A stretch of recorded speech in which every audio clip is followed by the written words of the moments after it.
是按关键时刻，我们都知道中国最近的经济近年来非常差，但是我们也没办法想到是中国竟然出现了一大堆的怪事。第二个怪事是他们中国大润发的 CEO 李卫平消失了，而且不单单只有他消失，是各大 CEO 都消失了。而消失的不只是有 CEO， 连揭弊记者刘虎不见了，甚至常常会有一些公布中国省跟城市的相关经济数据的网红，他也不见了。不对啊，大家会想说，最近习近平不是只有在弄张幼霞吗？不是只有整肃他吗？而为什么现在他把手整个全部都伸进来呢？今天《华尔街日报》给我们个答案，关键就在什么？5%上面。你看到这个标题，他说中国5%的增长目标如何成为一件政治的紧身衣？他说这个5%就像统计学里面的统计学奇迹，我紧身衣一穿上去，我无论如何我都要装成那个样子。所以这个5%有多么重要？这5%就是习近平的统治基础。为什么 CEO 会消失？为什么调查记者会消失？网红会消失？因为这些人危及到了习近平的统治基础，他们非死不可。所以松哥这样子完全都了解一件事情。今天不单单只是整肃所谓的张幼霞或整肃刘振立，今天对于习近平统治威胁的，我全部都给他清理掉。对，没错，在中国呢，最近发生非常多怪事。我们讲是让官员消失，这个时有所闻嘛，对不对？然后另外一个，这个张幼霞这些军委上将消失，这个都很正常。可是问题是最近呢，中国出现了一个怪异的现象，很多民营零售业的 CEO 就消失了。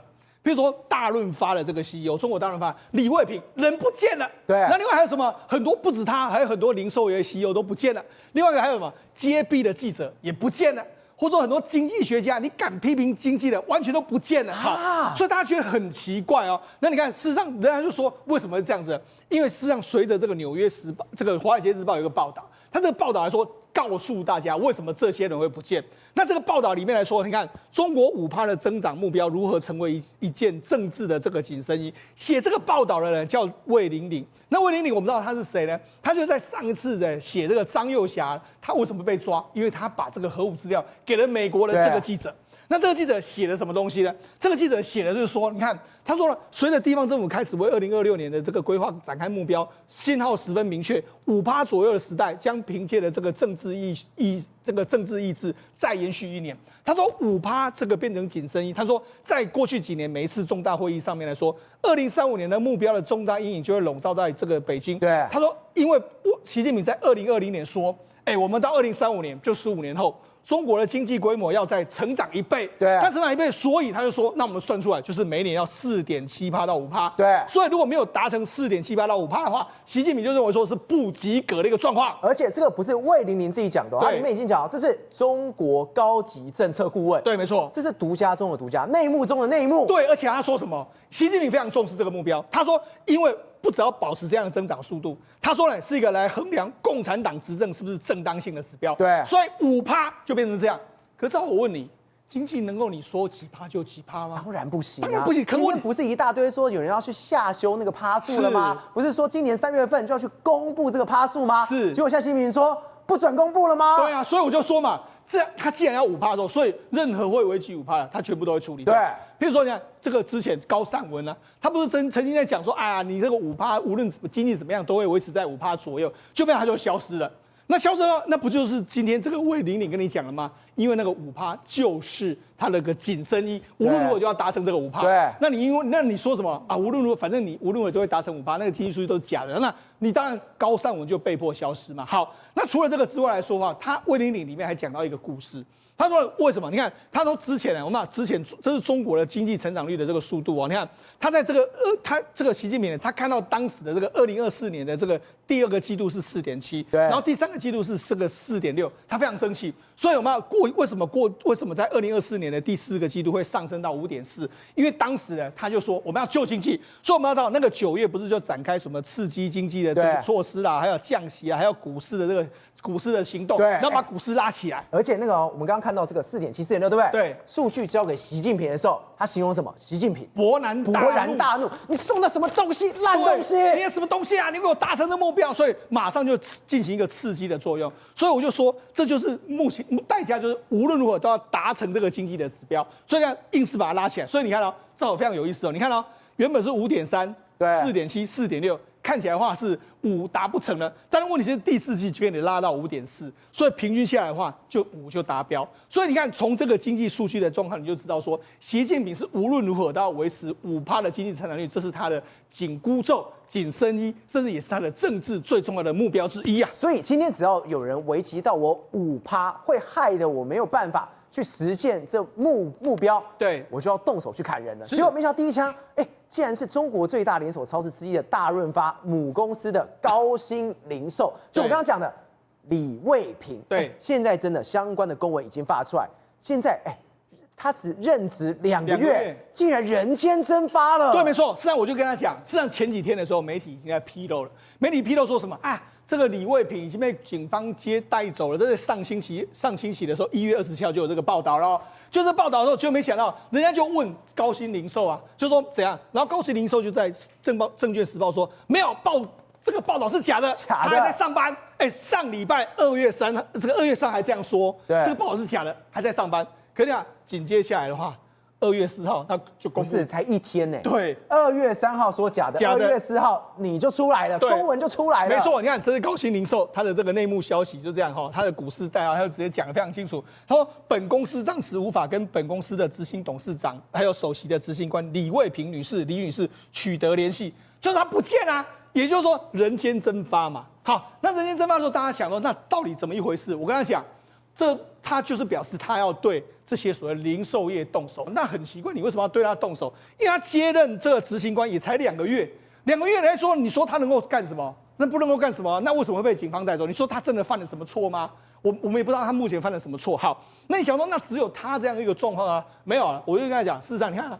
这独家报道，他说 CEO 这个李卫平被查入职大润发只2个月，对，然后又说什么？他说不是只有他，他说呢，2025年的6月，唯品会的这个营销的这个副总冯某，因为这个反腐败也被警方带走。然后2025年的11月的大润发的这个前营运部的这个负责人管某也被带走。对，然后2026年1月，永辉超市的前福建的这个线上负责人来说话，林某也被带走。然后另外2月2号的时候，多家港媒就说新鸿基的这个执行董事的这个冯秀妍因为停职，然后被带走。所以都是零售或是说一些这个重要的公司。所以他不单单只是在军队里面的反腐，他今天是零售各种 CEO，你只要跟这种贪腐是有关系，对，一次把你斩草除根。现在你看媒体就开始出来说，你看又一个知名的超市高管受贿被捕，然后反腐的这个。超响警钟，然后反腐大刀砍向这个内生腐败，然后从永辉超市看零售业的这个刮骨疗伤之路。好，那你想说，那为什么要去整顿？我跟你讲，你说这种所谓的零售业里面有所谓的这个贪腐的事情，其他行业会不会有？当然有啊。那你为什么要砍向这个零售业？我跟你讲，为什么要砍向零售业？主要有几个原因。第一个原因，因为零售业会公布数据，对，公布数据。现在中国是不是很想让你看这些数据？当然不要给你看。对呀，零售业会出来说，哎呀，我们今年的这个销售状况不好，那怎么办？你要给我说好，然后第一个，那配合零售怎么办？如果我们中国说，我们现在要刺激民间消费，请你降价，请你配合，对，那你不肯配合的话，那怎么办？我就只好把你抓起来。整顿你，你就会听话。那除了这个民间的机构他在打压之外，还有什么人呢？记者现在你敢讲真话了，我也打压你。为什么打压你？你看，这是一个中国的这个知名的调查记者叫刘虎。对。那最近一段时间他被抓走了，为什么被抓走？他说呢，你啊，因为你之前的揭露所谓四川的这个官员的这个状况，然后成都的这个警方就说你涉嫌诬告。还有非法经营的话，我给你拘留起来，刑事拘留哦。你揭发了恶行，最后你被告诬告，对，没错，还被逮了。他之前写的这篇文章是这样，他说曾逼死教授的四川的县委书记，如今又把招商的企业逼向破产。他就说之前呢，他们有个新任的这个蒲江的一个本届的县委书记叫蒲发友。好，那蒲发友他之前逼死的一个叫做这个妥记光，为什么妥记光？因为他要开发地方的这个事业的时候，就把妥记光的房子呢，把恶性接收之后，导致这个所谓教授他就坠楼而亡。因为你违法接收我的东西，我就坠楼而亡。就没想到他这样子，已经让这个教授坠楼而亡之后，他最近又有一家公司，有一家公司呢要准备来这边投资的时候，就没想到你又用这个方法去卡住他，所以他就说真不知道他还是要害死多少人才能够满足他扭曲的人性，他直接批了这个普发勇。那照理说，我就讲，你这个是讲一个所谓的事情的这个真理啊，那为什么会被人家抓起来？不是啊，这个不是应该相关单位就要去查的吗？对，他都踢爆成这个样子，结果被查的、被抓的，对，是调查的这个人。对，好，那为什么要这样做？赵好，你知道，不准让你讲真话。就算是你真的知道真相是什么时候，我不能够让你讲，所以你看这个人就被抓起来了。就刚刚我们刚才讲了高善文，他讲的是真话啊，真话不好意思，你敢讲，我就把你抓起来。还有另外一个什么？你看很多刘虎被抓之后，山东媒体说希望能够公开处理，避免寒蝉效应。你看连媒体都这样说嘛，好，那除了媒体这样讲的话，还有另外一个是谁？还有另外一个就是知名的这个老蛮，老蛮频道，事实上我们常常也会看老蛮的频道，为什么呢？因为他是长期居住在香港，对，然后他用很多数据来分析中国的经济，而且他可以拿到各个中国的省跟市的这种相关数据，数据完之后，他慢慢比对，你说有问题啊，对，没错，你有问题。好，那你既然点出了我有问题的话，那不好意思，不是我有问题，是你有问题。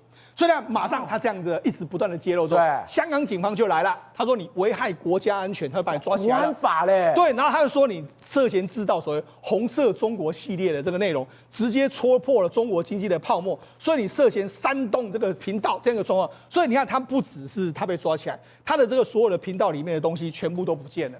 所以你看，中国就是这样子。他为了不让你讲中国的经济的任何状况的时候，他就把你封号，把你抓起来一个状况。对，所以呢，他就讲，所以我才说，现在显然这个5%的目标就变成是习近平要达成5%的时候，你任何阻碍我5%的，你敢讲我没有5%的，或是你敢揭露事实的，我都把你抓起来的一个状况，就是这样一个情形。所以你看，事实上我就讲，目前为止来说话，对地方官员来说压力非常大。我不是说吗？他们2006年的目标要出来，那他们过去都怎么定？你知道吗？都是由地方官，你给我设定目标出来。你看他们每一个官员都你看广东3.5，然后就而且这是什么？2024年对3.5，然后2025年3.9，对，没错，他们都要设定一个状况哈，设定。那今年要设定一个目标，今年也要，这是2025年设定的目标。你看他们自己要设定广东5%，然后这个江苏5%。你看每一个大家，我就说，既然上面老大要5%，你看他们都怎么设？5.5、5.5、5.56、55，就是。哪有那么刚好？对，最好能够这样子。你经济发展可以这样子，每年都是5%、5.4%，都那么精准啊！所以这里面一定，我就讲这个数字，明眼人都知道，这一定里面有非常多造假。他说这个中国的高级政治顾问，他说在美国领导人由关心他们自己的钱袋子的选民来判断，但在中国的话，他们则由关心能否这个完成指标的上级来判断。所以这什么意思呢？美国是经济，选民觉得怎么样？但是中国，选民怎样不重要，因为他们没有什么选民。他说上级来评理，说你到底经济干得好不好？我才管你那么多，你就把这个紧身衣我就套在你身上，衣服就套在你身上。是，你如果不能穿，我就搞你，我就把你处理掉。那张兆和，你今年给我广东的这个目标多少？4.3，不好意思，请你离开。处理，我已经可以干到5%。对，好，那你一定怎样？我就给你弄到5%嘛。我作假也弄到5%。所以那你知道吗？事实上，现在这些地方官员他们也很担心，你知道吗？我们不要讲什么，我们只要讲这个中国的财政收入。我跟他讲，地方官的这个所谓的经济的成长或许会骗人，但财政收入不会骗人。什么叫财政收入？就是我跟他讲一个很简单，我们中央政府的收入增加。对，如果我跟你讲，假设我们今年经济成长率是5%。那请问你，我们的中央政府的收入要增加多少？是不是也是要增加5%？对，这才是合理嘛。好，那你说中国的这个去年的经济成长率是5%，好，就这样他们的财政收入是多少？跌了1.7%，不合理了。对啊，所以我们用一个很简单的数据，我们经济成长率很强，我们去年经济成长率这个预估可能要8%。那我们今年一定税收会暴增，所以你看，我们前几年不是都税收增加很多，还要退税退还给我们民众吗？对，这才是合理的嘛。那你说好，你假设经济成长是5%的时候，照理说你政府的财政收入是增加，就没有它财政收入跌1.7%，所以你认为哪一个数字是对？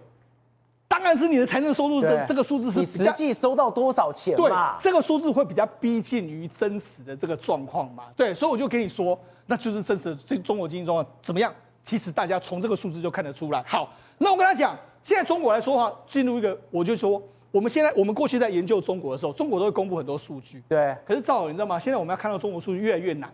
中国已经很多数据不公布，譬如说什么城镇的什么失业率啦，一大堆东西他就没有公布了。他现在怎么样？他现在越来越多数据都没有。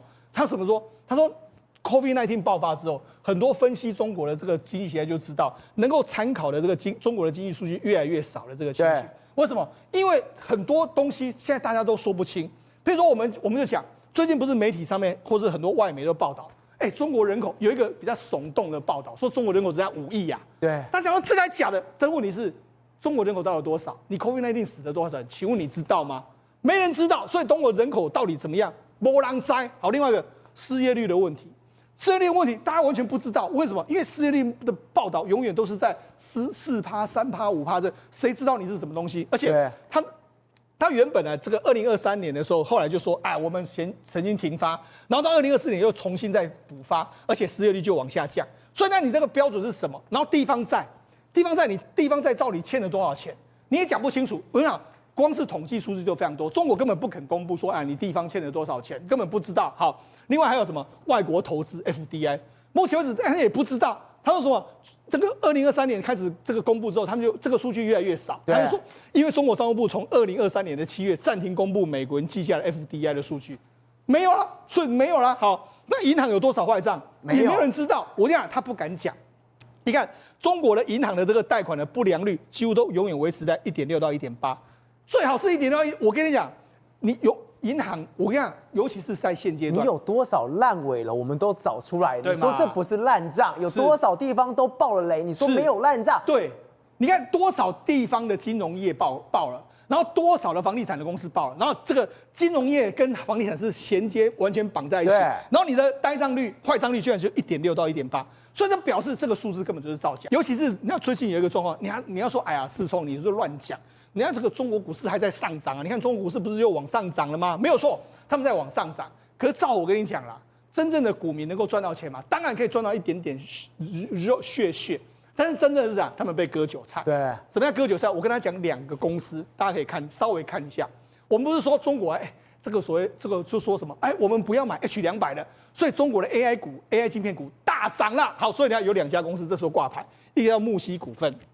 那另外在摩尔县城，你看我们在节目上都讲过，说他好厉害，什么挑战辉达这样，就照你看他木犀股份上市之后一路飙到600-700的这个状况，就你看最近一路跌到最低了，一泻千里。对，好，那另外一个摩尔县城也是一样，一路往上飙到这个快要破千了之后，现在你看又一路往下折到这个样子，你说谁真的有赚到钱？对，公司割韭菜了嘛，或是有些人割韭菜？为什么我说有些人割韭菜？我跟他讲。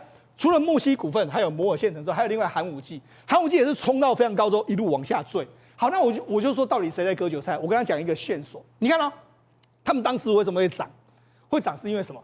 有人就说，我们中国不要进 H200了，所以他们就大涨。对，就现在说进 H200大跌，所以有没有人在里面割韭菜？当然有人在里面割韭菜，而且割到什么程度？我跟他讲。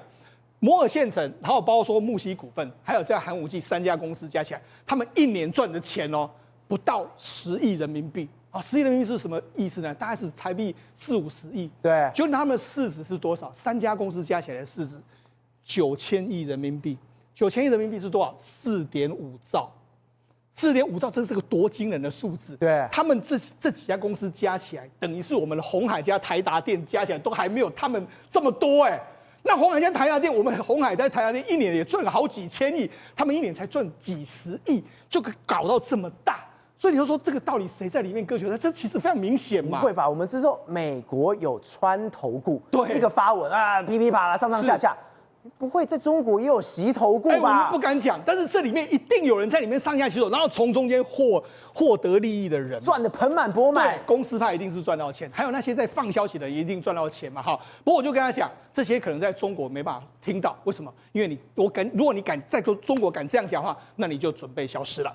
芬姐，我们刚刚一路讲，这根本就是股市啊，或者什么一些投资都有人为操作的影子在里面。美国知不知道？当然知道啊。我们上礼拜才讲到什么？礼拜5史诗级的崩盘，真金白银，因为是白银杀的乱七八糟，一堆中国大妈怎么办？没有想到这个杀下去之后，才知道美国真狠。为什么？你看到这个人，这个人叫做沈显彬，他很厉害，他是100亿的量化大佬，而且他今年才40岁哦。他专门去搞这一种投顾上面那种买白银啊，买什么？没想到人也消失，人也不见了。是啊，到底这一个整个白银跟黄金的一个泡沫的这个状况，到底是所谓的华许效应，也就是我们之前提到的美国联准会的新的人选出来造成的市场的动荡，还是真的有人在里面割韭菜啊？我跟你讲，现在越来越多不同的一个声音出来啊，包括国外的媒体报道，他说币安里面有一篇文章说摩根大通，是不是像以前一样在操控这个白银跟黄金的相关的价格，导致这一次强制平仓，竟然在1月31号的时候，他一口气平掉了317万盎司的一个白银空头的合约，就一平仓，而且价格是在最低的时候78.29美元。结果摩根大通这个一平仓的动作，引发市场的恐慌啊！基本上写摩根大通造啊，前面在马来代理造，所以导致怎么样？你看系统性救市操作的一个疑问，结果你丢我丢，你跑我跑，崩盘了，全部都崩了。所以那一天是不是因为这样的情况，所以越来越多人来质疑说，是不是就是因为凶手是谁啊？就是摩根大通。那不管凶手是谁，我现在可以确定一个。死者是谁？对，现在出现了一个死者，而且是很大咖的，是中国这个启灵创投的创办人之一沈显彬。所以我刚刚讲，他不是消失或不见，他死亡了。是因为他们已经正式贴出这个讣文了。你看，连死亡时间，2026年的2月2号上午的10点36分，与世长辞。重点是他才享年40岁，这太奇怪。40岁应该是青壮年，身体很好的时候啊。是。大家讲说，那你要不然就久病，也不是；那你要不然就是出了意外，在车可能行在路上，被车撞，也不是。从头到尾没有去讲他的死因，只有讲说我们这个对于他的贡献，过去多年所做的贡献，致上最诚挚的一个感谢。让人家觉得有点怪怪，所以人家心里想说，他是不是就是因为他手握100亿的这一个相关的投资，后来因为这一次一系崩盘之后，被人家给在与世长辞。那好，为什么大家会去扯到摩根大通？因为摩根大通以前做过类似的事情啊。2008真的是他吗？大家就心想说，过去2008到2016年被人家抓到好几次，他甚至因此而罚款，你知道吗？他怎么样？假交易，不断的假交易，弄来弄去，然后创造出一个极端的一个需求，让人家觉得说哇，白银的市场看好啊。所以在这种情况之下，后来才发现涉及数十万个假交易的订单，然后呢，后来被罚款。所以人家也说，这一次是不是也因为这样的状况，导致引发了刚刚提到礼拜5跟礼拜1连续2天的一个崩盘？对，你看到这个是什么？这是另外一个黄金的平台。这叫什么？云典当，他也跟着爆雷了。是他真的也跟着爆雷他现在直接跟你讲什么？你的小程式无法开启呀！他现在就跟你讲，比如说我现在本来已经买了很多这个虚拟的黄金嘛，那我现在黄金价格止跌啊，我赶快要把我的黄金给提领出来啊！结果你知道他发现什么？他说：“哎呀，现在因为这个短时间我们的产业产生很大的波动啊，有一些状况。不过你不要担心，东西都在，你要现在100%提领No 损没有 No way， 就这样子。他的方案跟我们之前讲的杰我瑞是一模一样的。然后我们去查之后才发现，为什么云典当他会死得这么惨？你跟杰我瑞来做对冲，结果2个大家一起死，大家一起挤兑了。我跟你讲，这根本就是类似雷曼兄弟，反正就是不断的这个衍生商品不断的在滚上去啊。你知道怎么样吗？他说，你只要付保证金30块钱，你就可以订779块的一个订单呢。什么鬼啊？怎么可能？你保证金交30块，然后你可以买到800块东西？对，这个已经是杠杆多少25倍哎。那25倍，25哈爸爸，你付1块钱，然后你可以买到25块东西，然后你就用25块再去借贷，然后借贷成80块，80块再拿去，杠杆来杠杆去，难怪会爆掉的，就现在就全部都爆掉啊！而且他们很好笑，他们说这个云典当以前正红的时候，你知道还怎么样吗？他们还有推出上架2000多件的一个黄金商品呢。结果呢说，哎呀，你只要买了多少钱之后，我跟你讲那个工钱免费，所以就变成说，那好啊，我可以赚到哦，所以不断把钱丢进去，把钱丢进去，到现在就变成你要现在提出黄金，好没有问题，但不好意思要打对折。慧珍，我真的觉得我真的很佩服中国已经这么惨了，刚刚讲一直爆雷，对不对？就他竟然搞了一个。今天我无论如何我都要去赚钱，我都要去弄白银，就跟他讲没关系，我觉得它一定会涨回来。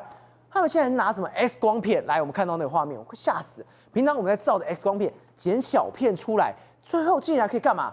可以炼成纯银。你怎么办到的啊？套一句郑峰的口头禅，太离谱啊，对不对？汉嘎五村怎么会这样？你看这个 X 光片，你知道他教你怎么弄？他说你把它剪的小片、剪了小片之后，不断的洗加药剂、清洗加药剂、沉淀、清洗加药剂、加药剂，最后一步骤，什么步骤呢？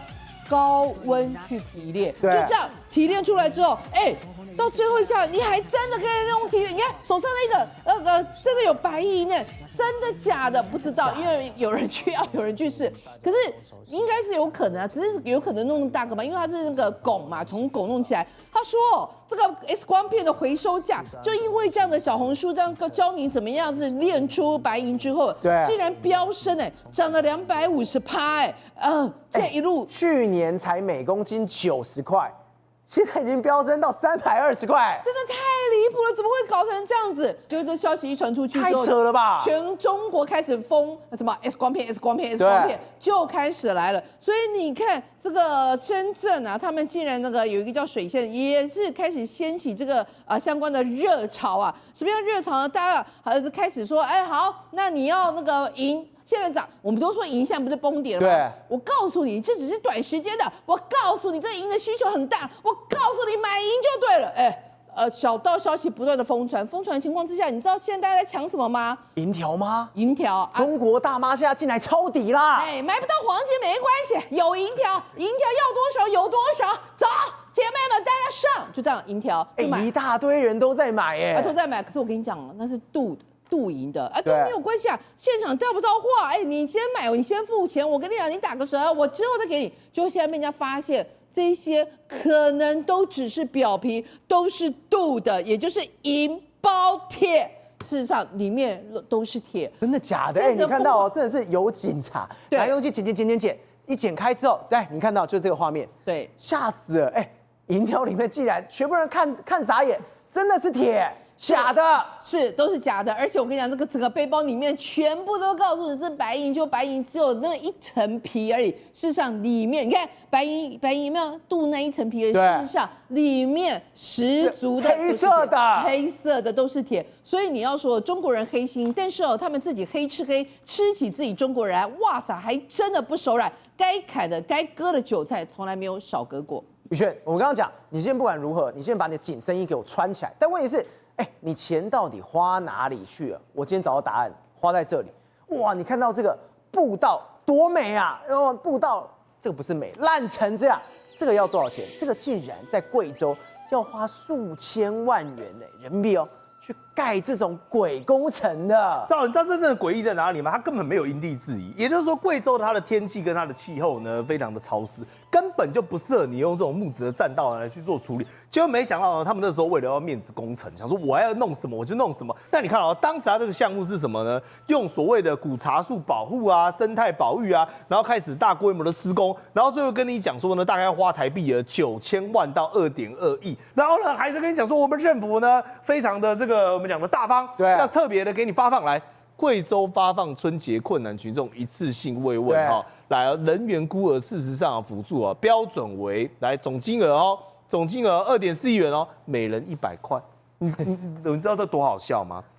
我砸好几亿在那边做这个面子工程，然后把煤山变成是茶山，然后跟你讲说发放给你真的实质上的津贴，一个人100块人民币，台币400多块。这是2025年，对不对？对啊，今年没有发放，更坏了。对，因为今年没钱就不发放了所以这是过去2025年，也就是说我们讲去年曾经发放，那时候就已经够惨了，400多块。现在跟你讲有都没有，连有都没有。然后呢，这是一个老兵类似那种老翁，退伍老兵。那为什么他突然间要拿着这个东西在那边拍照呢？因为他们政府跟他们党要奖励他。那怎么个奖励法呢？因为发不出钱来嘛，没有钱，所以特别呢给这个退伍老兵，这个叫春节期间给退伍老兵的慰问品，叫慰问品。对，那慰问品呢，就是一个很烂的一个我们讲日历，这个不是国家的心意吗？对，然后他拿着，你知道这老兵感激涕零，真的假的？泪流满面，他觉得很感动。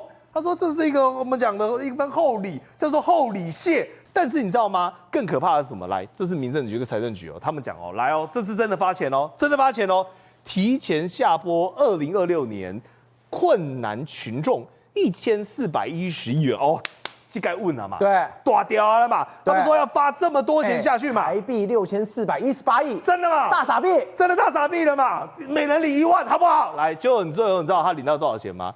人民币16.18元。台币74块，这个才是有领到74块的，有些也是在这个区域的，连钱都没领到哎。来，这个辽宁更好笑哈，老灰啊，比如说像我们台北市可能大概发3000、4000，那有些好一点的拿到8000嘛，对，哦，就是这种敬老的这种津贴。他说呢，每人补助来80岁以上哦，还不是65岁哦，80岁以上哦，一个人136块，哎，每个人每月30块。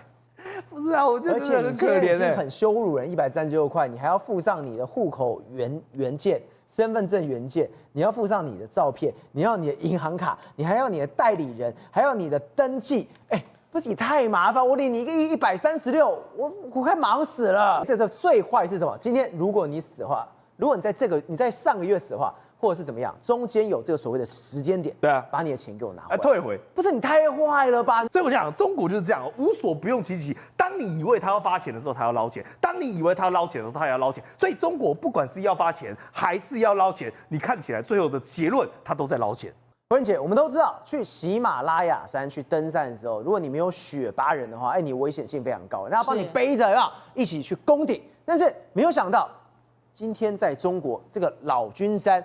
你今天没有这一些锦衣卫，没有这些帅哥，哎，你也没有办法去登山的吗？哎，这个叫做猛男版的雪巴人啊！哇塞，你看一圆你所有的公主梦，哇，女生在想要成为公主，我跟你讲，来到老君山这边有小鲜肉，成排的锦衣卫就陪你爬山。你看这女孩子笑得有多开心啊，美梦成真哎，好不好？大家都是认真存钱，想要玩一圆公主梦，就在老君山，口号帮他想好了。这个哎，每一排整打开来，全部都是180公分起跳哎。真的假的？真的，而且我跟大家服务很多哦。你看，锦衣卫到，然后公主驾到，他会怎么样？你爬累了，他会驾着你爬上山，有没有？你腾空，人家帮你抬上去；累了，你不用你爬，不用，我们把你往上架，还有提供满满的价值啊！会说公主你是最棒的，公主驾到，哇，这个左一句公主，右一句公主，这听了都全身酥麻，难怪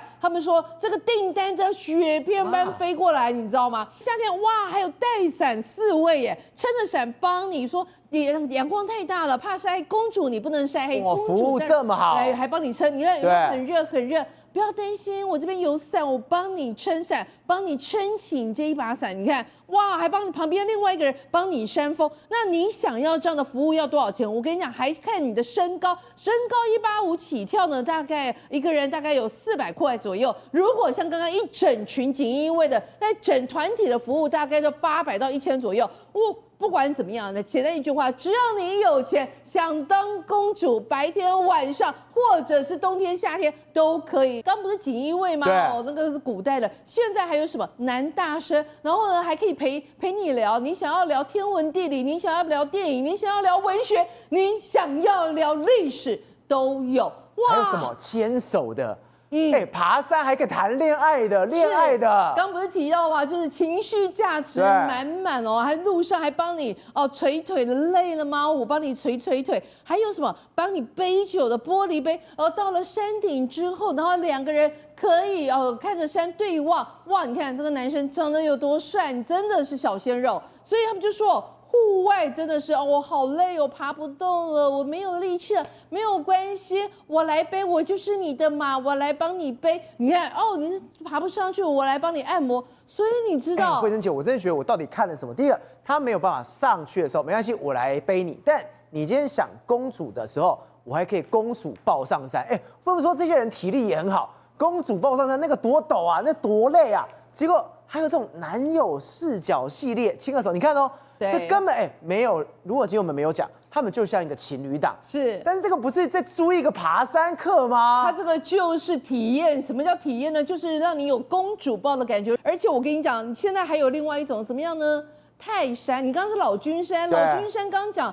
本来是400块，对不对？对。那大家一直杀价，现在你老君山400，我泰山不用，我泰山只要200。这个腹肌跟胸肌是猛男团，是猛男团，价格又很便宜而且是泰山，哇，这个真的这个 Photoshop，这每一个腹肌都跟 Photoshop 的一样出来。也太离谱了吧！真的，还给你弄健力士的，所以代表什么？现在中国这个猛他们还男经济，扛轿，我有没有看错？真的还扛一个大妈，大妈爽死了。那真的那要打赏，肯定要打赏，而且他们还跟你讲哦，你要摸也可以，胸部、腹肌都可以，你只要给我钱，什么都可以。所以呢，你看这个肌肉可以横台爬坡的啦，现场推啦，一人带3猛男炸场的啦。都可以，所以他们现在中国都在讲什么猛男经济学。所以呢，刚是老君山陪爬山，现在泰山给你弄一个，可以裸上半身可以让你打赏，你要干嘛都可以的。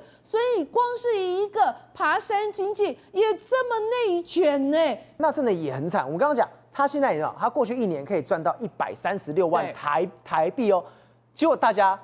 只要一个行业兴起之后，中国就开始卷了，卷到怎么样？你看到这个，现在变成400元一天，可背包不能牵手。然后心想是不是只有一些很小服务？没有哦，这边一大堆都是服务，开机车啦，机车接送啦，可以帮你带冲锋衣啦，帮你拍照啦，等等的。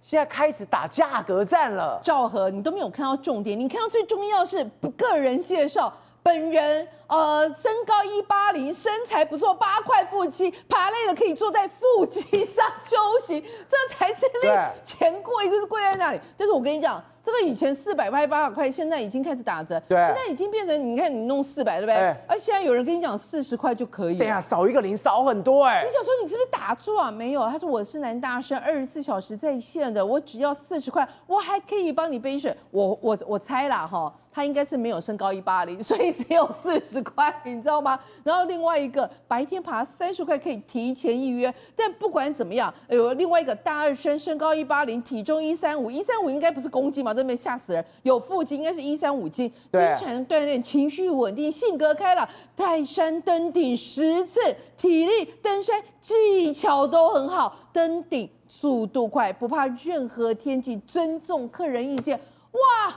讲到这里，结果后来现在变成只要10块钱，10块钱，真的假的？卷到现在10块钱，对，但不管怎么样，这由此可见了，当一个产业真的开始窜红，然后大家，你的老君山有这样子别出心裁的一个体验，我现在泰山马上就开始给你卷，而且呢，我还跟你讲说，我不仅有猛男，我还可以裸露上半身，所以这样卷来卷去，你就知道中国的内卷经济真的是卷到不行。宏观取材，厘清真相，犀利精准，深入剖析，时刻掌握关键，新闻时事不漏接。老时段，新气象，我是钟浩和，关键时刻2.0全新出击。